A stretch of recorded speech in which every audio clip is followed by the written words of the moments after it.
bà rau sai chập lại nè.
Sa tỏ một căn trà đấy.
Hướng các đội vận động viên người ta thi đấu.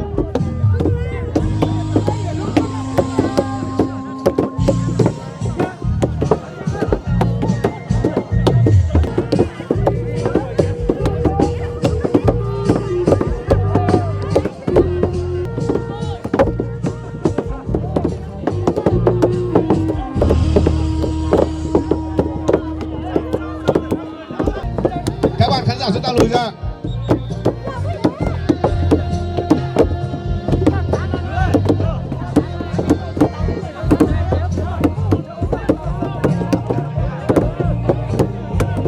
Vâng. Các đội lưu ý chúng ta không được thay đổi vận động viên. Nếu mà đội nào mà thay đổi vận động viên, ban tổ chức phát hiện sẽ truất quyền thi đấu của đội đó. Các đội thi đấu lưu ý nha, truất quyền thi đấu coi như không chấm điểm.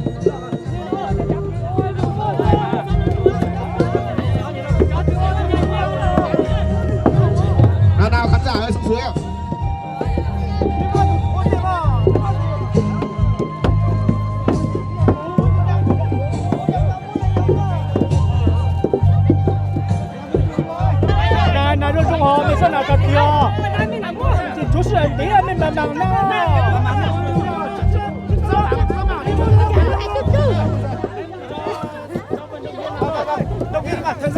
Nào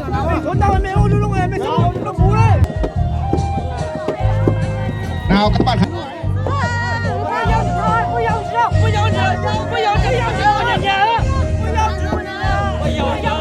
nào các bạn khán giả ơi, nào anh xin em ra ngoài đây nào để mọi người thực hiện nào. Các đồng chí không phận sự chúng ta đi ra ngoài ạ. Nào chút đi ra ngoài đi. Nào ở trước mặt ạ.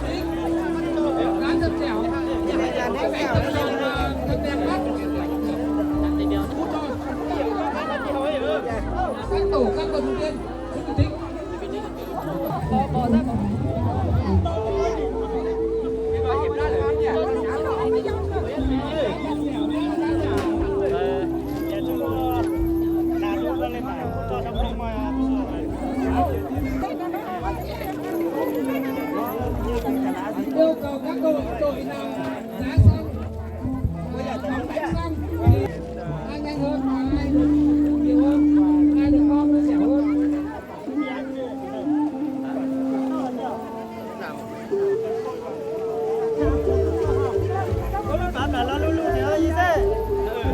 Anh ơi, nó bắn vào lulu cho lúc đấy rồi. Nó bắn vào lulu ấy à, cười bắn trai ơi. Nó bắn vào rồi. Đội nào xong thì Ôi trời ơi, lulu giọt đấy rồi. Ôi nó cũng có, ôi nó cũng có lúc rồi. Cho vào trong dưới, đúng rồi. Ôi lulu cho trong dưới. phát hơn được nhiều hơn thì sẽ được gian.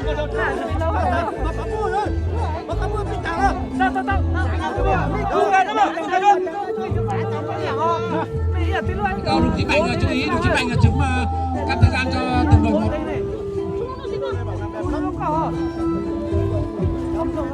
Bình ơi, Bình bám với Mạnh nhá. Bình bám với Mạnh.